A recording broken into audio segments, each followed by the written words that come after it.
Hello दोस्तों। हम लोग 2025 के जो पैटर्न पर आधारित है, हम लोग साइंस के प्रीवियस ईयर क्वेश्चनों को देख रहे हैं। ठीक है दोस्तों, इसमें हम लोग टॉप 40 प्रश्नों को देखेंगे। ठीक, और इसकी पीडीएफ अगर चाहिएगा तो हमारे टेलीग्राम पर मिल जाएगी। ठीक, और आज हम लोग का होगा प्रैक्टिस से 3 होगा। ठीक, और सारे क्वेश्चन इंपॉर्टेंट है। ठीक है दोस्तों, आने वाले एग्जाम के लिए यहाँ से डायरेक्ट एग्जाम में फंसेंगे। ठीक है दोस्तों, तो चलिए हम लोग स्टार्ट करते हैं एक एक करके। ठीक, तो हम लोग का पहला क्वेश्चन है, रतौंधी किस विटामिन की कमी से होती है? तो रतौंधी किस विटामिन की कमी से होती है? तो आंसर क्या हो जाएगा हम लोग का? आंसर हो जाएगा बी।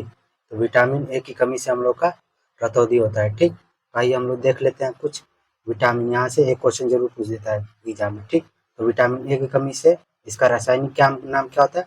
तो रेटिनाल है। ठीक, और और ये कमी से कौन सा रोग होता है? तो रतौंधी, डर्मेटाइटिस, बौनापन और ठीक, तो ये हम लोग का 3 हम लोग का इसको ध्यान रखिएगा। ठीक, कमी से होने वाला रोग और रासायनिक नाम और विटामिन का ध्यान रखिएगा। ये स्रोत बहुत कम पूछता है। ठीक है दोस्तों, और बी वन का रासायनिक नाम क्या होता है? थायमीन होता है। ठीक, और कमी से कौन सा रोग होता है? तो बेरी। ठीक, विटामिन बी टू से क्या होता है? तो इसका नाम है राइबोफ्लाविन। ठीक, और इसकी कमी से डर्मेटाइटिस और ग्लाइटिटिस। ठीक, बी 4, विटामिन बी 4 निकोटीनम, इसका रासायनिक नाम निकोटीन है। ठीक, और इसका त्वचा का सूखापन, डायरिया, ठीक, और एनीमिया, ये हम लोग का बी 4 से होता है। ठीक, और बी 10 को क्या कहते हैं हम लोग? फॉलिक अम्ल है हम लोग का रासायनिक नाम इसका। ठीक, और इसकी कमी से भी एनीमिया होता है। ठीक, बी 12 को याद रखिएगा। ठीक, इसका नाम है साइना कोबालामिन। ठीक, और इसका क्या होता है कमी से? मेरुदंड कमजोर होना। ठीक, और विटामिन सी का स्कार्बिक अम्ल है, और ये स्कर्वी और मसूड़ों का फूलना इसकी कमी से होता है रोग। ठीक, विटामिन डी का कैल्सिफेरॉल है रासायनिक नाम, और इसका कमी से रिकेटस रोग होता है। ठीक, और विटामिन ई से टोकोफेरॉल है, और इसकी कमी से प्रजनन शक्ति में कमी होती है। तो ठीक, तो इसको ध्यान रखिएगा। ठीक, ठीक है दोस्तों, अब हम लोग चलते हैं दूसरा क्वेश्चन। दूसरा क्वेश्चन है, गैसों में ध्वनि तरंगे सदैव कैसी होती है? तो गैसों में जो ध्वनि तरंगे होती है कैसी होती है हम लोग की? तो आंसर क्या हो जाएगा हम लोग का? आंसर हो जाएगा बी यानी कि अनुदैर्ध्य तरंगे होती है गैसों में हम लोग का ध्वनि तरंगे। ठीक, अब हम लोग देख लेते हैं अनुदैर्ध्य तरंगों के बारे में अनुप्रस्थ। ठीक, जैसे होता है अनुदैर्ध्य तरंगे, तो ये वे तरंगे हैं जिनके माध्यम के कणों के कंपन की दिशा तरंग के संचरण की दिशा के समानांतर होती है। तो अनुदैर्ध्य तरंग क्या होती है? तो संचरण की दिशा की क्या होती है? समानांतर होती है हम लोग की। ठीक, ऐसे होती है। ठीक, ये तरंगों तीनों माध्यमों, ये हम लोग का तीनों माध्यमों में चलती है, जैसे ठोस, द्रव और गैस में उत्पन्न की जा सकती है। ध्वनि तरंगे अनुदैर्ध्य तरंगों का एक उदाहरण। ध्वनि तरंग हम लोग का एक अनुदैर्ध्य तरंग का उदाहरण है। ठीक, ध्वनि याद रखिएगा ध्वनि को हम लोग। ठीक, अब अनुप्रस्थ तरंग देखते हैं। ये वे तरंग होती है जिनके माध्यम में कणों के कंपन की दिशा संचरण की दिशा के लंबवत होती है। तो संचरण की दिशा के हम लोग का ये लंबवत होती है हम लोग की। ठीक, ऐसे होती है। ठीक, ये तरंगे केवल ठोसों, द्रवों की ऊपरी सतह पर उत्पन्न की जा सकती है, क्योंकि द्रवों और गैसों में आकार के नीचे लोच नहीं होता है। ठीक, तो द्रवों और गैसों में ये उत्पन्न की जाती है हम लोग का। ठीक, तो द्रव और गैसों, इसको ध्यान रखिएगा। ये द्रव और गैस में उत्पन्न होती है अनुप्रस्थ तरंगे, और ये हम लोग का तीनों में होती है। ठीक, अनुदैर्ध्य तरंग। ठीक है दोस्तों, तो चलिए हम लोग अब आगे देखते हैं नेक्स्ट क्वेश्चन। जैसे हम लोग का तीसरा क्वेश्चन, बेरी रोग किस विटामिन की कमी से होता है? तो आंसर क्या आ जाएगा हम लोगों ने अभी हम लोग पढ़ा, तो आंसर क्या आ जाएगा? सी यानी कि बी 1 की कमी से हम लोग का बेरी रोग होता है हम लोग का। ठीक, नेक्स्ट क्वेश्चन है हम लोग का चौथा क्वेश्चन है, अनुप्रस्थ तरंगे द्रव और गैस में क्यों नहीं पाई जाती है? तो अनुप्रस्थ तरंगे द्रव गैसों में क्यों नहीं पाई जाती है? तो आंसर क्या आ जाएगा हम लोग का? आंसर हो जाएगा बी यानी कि आकार की लोच न होने के कारण हम लोग का क्या होती है? अनुप्रस्थ तरंगे द्रव और गैसों में क्यों नहीं पाई जाती है? तो आकार के लोच न होने के कारण इसमें हम लोग को द्रव और गैसों में पाई जाती है, नहीं पाई जाती है हम लोग की। ठीक, तो हम लोगों ने पढ़ा है अभी अनुप्रस्थ तरंगे किस में पाई जाती है? तो अनुप्रस्थ तरंगे हम लोग का द्रव और गैसों में ही पाई जाती है, जबकि अनुदैर्ध्य तरंगे हम लोग का ठोस ठोस और द्रव और गैस हम लोग का तीनों में पाई जाती है हम लोग का। ठीक, हम लोग का ये हम लोग का अनुदैर्ध्य तरंग है। ठीक, अभी हम लोगों ने पढ़ा था। ठीक, ध्यान रखिएगा इसको। अब हम लोग पांचवा क्वेश्चन देख लेते हैं हम लोग, यकृत कौन सा स्राव करता है? तो बताना हम लोग का पांचवा है, यकृत कौन सा स्राव करता है? तो यकृत कौन सा स्राव करता है? तो आंसर क्या हो जाएगा हम लोग का? बी यानी कि पित्त। तो यकृत हम लोग का पित्त का स्राव करता है। यकृत मानव शरीर की सबसे बड़ी ग्रंथि है। हम लोग की यकृत क्या है? मानव शरीर की सबसे बड़ी ग्रंथि है, जिसका वजन लगभग कितना होता है? 1.52 से 2 किलोग्राम तक होता है हम लोग का, ठीक। इसको ध्यान रखिएगा, वजन कितना होता है? 1.5 से 2 किलोग्राम तक होता है, ठीक। और पित्त में हम लोग का स्राव करता है ये हम लोग का, ठीक। अब हम लोग का नेक्स्ट क्वेश्चन है, पेप्सिन एंजाइम कहाँ स्रावित होता है? तो बताना है पेप्सिन एंजाइम कहाँ स्रावित होता है। तो आंसर क्या हो जाएगा हम लोग का? आंसर हो जाएगा बी यानी कि पेट में हम लोग का पेप्सिन एंजाइम स्रावित होता है हम लोग का, ठीक। अब हम लोग का 7 नंबर क्वेश्चन है, अग्न्याशय में कौन कौन से एंजाइम निकलते हैं? तो बताना है हम लोग का अग्न्याशय में कौन कौन से एंजाइम होते हैं। तो आंसर क्या हो जाएगा हम लोग का? आंसर हो जाएगा ए यानी कि ट्रिप्सिन, लाइपेज और एमाइलेज। तो ट्रिप्सिन, लाइपेज और एमाइलेज हम लोग का अग्न्याशय में पाया जाता है, ठीक है दोस्तों। तो ये सारे क्वेश्चन हम लोग का इंपॉर्टेंट है, ठीक है दोस्तों, कहीं ना कहीं एग्जाम में फंसेंगे, ठीक। आप लोग जरूर देखिए इस क्वेश्चन को, ठीक। अब हम लोग का 8वां क्वेश्चन है, मानव शरीर की सबसे बड़ी ग्रंथि कौन सी है? मानव शरीर की जो सबसे बड़ी ग्रंथि है कौन सी है? तो आंसर क्या हो जाएगा हम लोग का? आंसर हो जाएगा हम लोग का बी यानी कि यकृत। क्या हम लोग का? मानव शरीर की सबसे बड़ी ग्रंथि है हम लोग का, ठीक। इसको ध्यान रखिएगा हम लोग की मानव शरीर की सबसे बड़ी ग्रंथि यकृत है हम लोग का, ठीक। हम लोग का अब देखते हैं आगे, हम लोग का 9वां क्वेश्चन है, अब साइनोबैक्टीरिया किस समूह से संबंधित है? तो बताना हम लोग का साइनोबैक्टीरिया जो है किस समूह से संबंधित है। तो कैसे हो जाएगा हम लोग का? साइनोबैक्टीरिया हम लोग का आंसर हो जाएगा बी यानी कि मोनेरा समूह से संबंधित है हम लोग का, ठीक। अब हम लोग का 10वां क्वेश्चन है, मोनेरा में क्या अनुपस्थित होता है? तो बताना हम लोग का मोनेरा में क्या अनुपस्थित होता है। तो आंसर क्या हो जाएगा हम लोग का? ए यानी कि केंद्रक झिल्ली हम लोग का मोनेरा में अनुपस्थित होता है, ठीक है दोस्तों। तो आप लोग साथ साथ में आंसर भी देते चलिएगा, ठीक है दोस्तों, ताकि आप लोग का रिविजन भी होते चलेगा, ठीक। और इसकी अगर पीडीएफ चाहिएगा तो हमारे टेलीग्राम पर मिल जाएगी, ठीक। वहाँ से आप डाउनलोड कर सकते हैं, ठीक। अब हम लोग का 11 नंबर क्वेश्चन है, मोललता की इकाई है, बताना है जो मोललता है उसकी इकाई क्या होती है। तो आंसर क्या हो जाएगा हम लोग का? आंसर हो जाएगा बी यानी कि मोल प्रति किग्रा। मोल प्रति किग्रा हम लोग की होती है मोललता की इकाई, ठीक। अब हम लोग देखते हैं 12 नंबर क्वेश्चन है, नॉर्मलता की परिभाषा है। तो नॉर्मलता की परिभाषा क्या होती है? तो आंसर हो जाएगा हम लोग का बी यानी कि प्रति लीटर विलयन में ग्राम तुल्यांक। तो प्रति लीटर विलयन में ग्राम तुल्यांक हम लोग का होता है नॉर्मलता की परिभाषा हम लोग का, ठीक। ध्यान रखिएगा इसको। तो नॉर्मलता की परिभाषा है प्रति लीटर विलयन में ग्राम तुल्यांक। ये सारे क्वेश्चन पूछे हुए हैं, ठीक है दोस्तों, आप लोग ध्यान दीजिएगा, ठीक। हम लोग का 13 नंबर क्वेश्चन है, न्यूलैंड के अष्टक नियम के अनुसार बेरिलियम किससे मिलता जुलता है? तो बेरिलियम किसके साथ मिलता जुलता है? तो न्यूलैंड के अष्टक नियम के अनुसार तो आंसर क्या हो जाएगा हम लोग का? आंसर हो जाएगा सी यानी कि मैग्नीशियम। हम लोग का मैग्नीशियम से मिलता जुलता है हम लोग का अष्टक नियम के अनुसार बेरिलियम, ठीक। अब हम लोग का नेक्स्ट क्वेश्चन है 14 नंबर, सोडियम लिथियम से कितने स्थान बाद आता है? तो सोडियम लिथियम से कितने स्थान बाद आता है? तो आंसर हो जाएगा हम लोग का सी यानी कि 8वें स्थान बाद आता है हम लोग का सोडियम लिथियम के स्थान के बाद। ये हम लोग का अष्टक नियम के अनुसार रहता है हम लोग का, ठीक।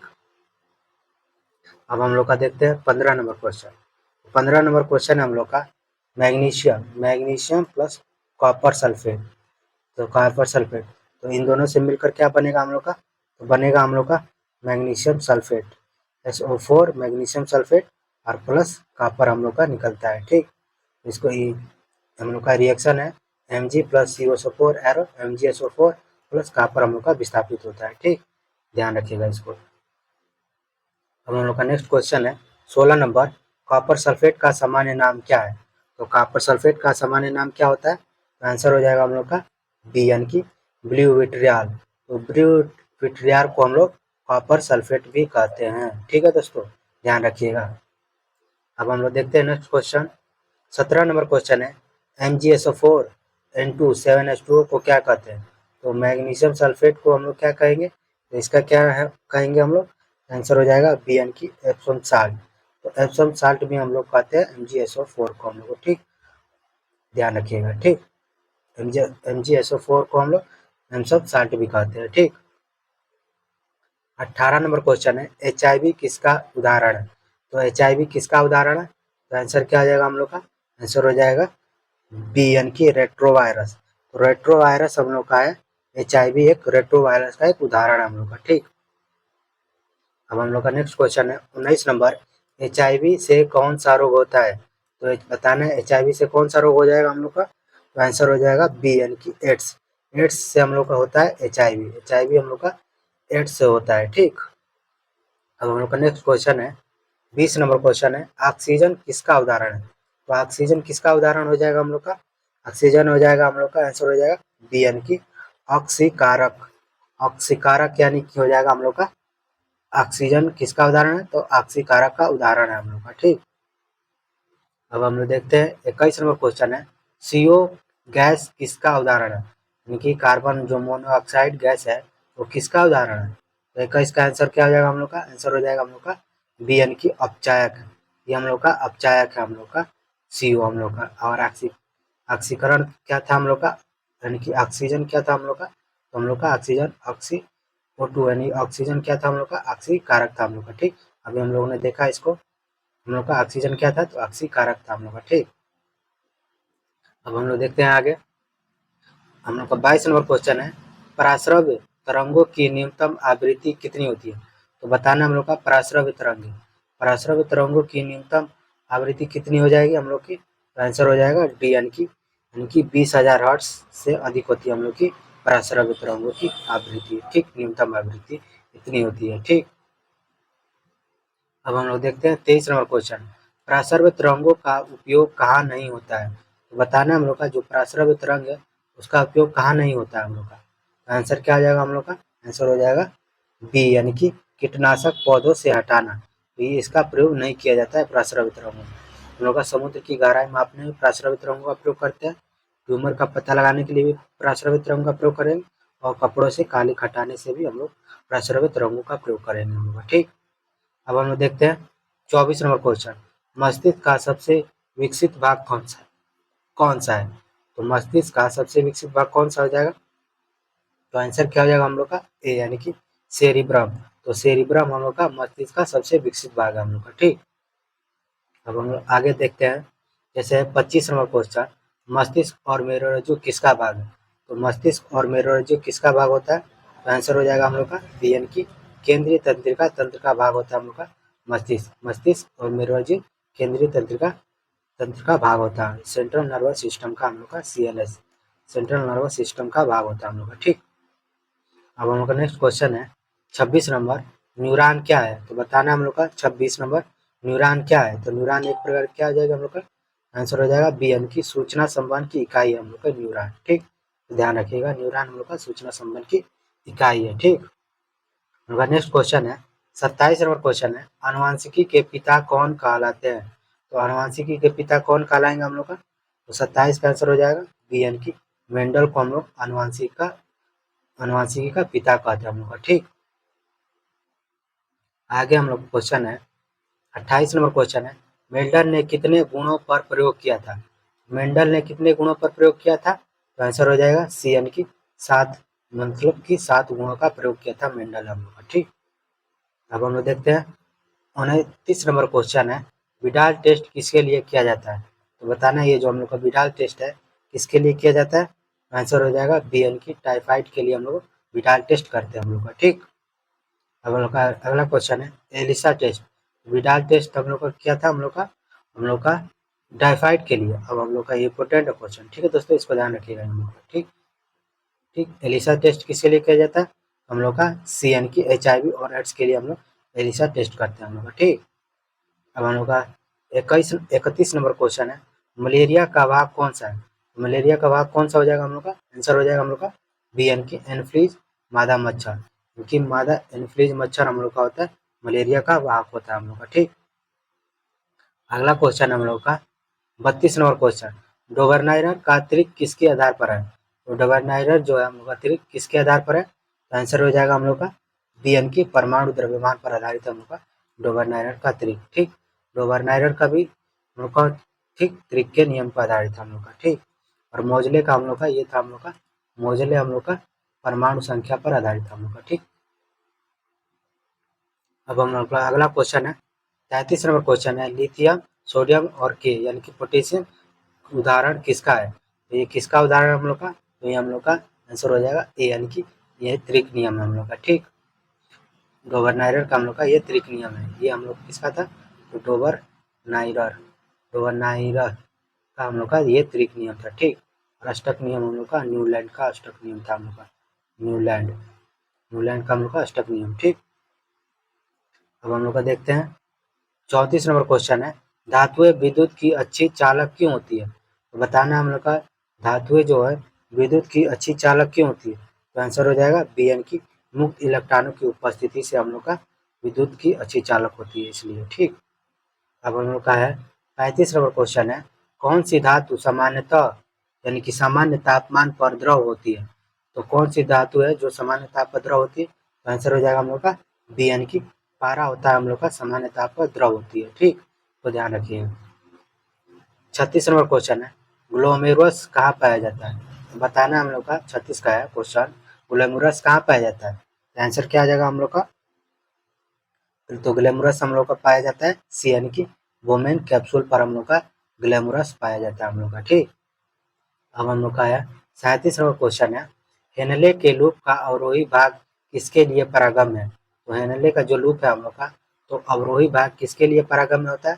तो 37 का आंसर हो जाएगा हम लोग का बी यानी कि पानी के लिए हम लोग का परागम में होता है। ठीक, तो ध्यान रखिएगा इन सब क्वेश्चनों को। ठीक है दोस्तों, सारे क्वेश्चन इंपॉर्टेंट है। ठीक है दोस्तों, 38 नंबर क्वेश्चन है मानव कोहनी का जोड़ किस प्रकार का है। तो मानव जो कोहनी है हम लोग की वो किसका एक जोड़ है हम लोग का। तो आंसर हो जाएगा हम लोग का बी यानी कि हिंज कब्ज यानी कि कब्जा यानी कि मानव कोहनी का जो जोड़ है कब्जा का जोड़ है हम लोग का हिंज। ठीक है दोस्तों, अब हम लोग का है 39 नंबर क्वेश्चन अंगूठे का जोड़ किस प्रकार का है। तो अंगूठे का जो जोड़ है हम लोग का किस प्रकार का है हम लोग का। तो आंसर हो जाएगा बी यानी कि सेडल है हम लोग का अंगूठे का एक किस प्रकार का जोड़ हो जाएगा। तो सेडल है हम लोग का जोड़ हम लोग का। ठीक, अब हम लोग देखते हैं 40 नंबर क्वेश्चन है गर्दन में सिर को घुमाने वाला जोड़ है। तो हम लोग आप लोग क्वेश्चन बताइएगा। ठीक है दोस्तों, इसका आंसर गर्दन में सिर को घुमाने वाला जोड़ है पिवेट है हिंज है बॉल और सॉकेट है या ग्लाइडिंग है। तो आप लोग आंसर दीजिएगा। ठीक है दोस्तों,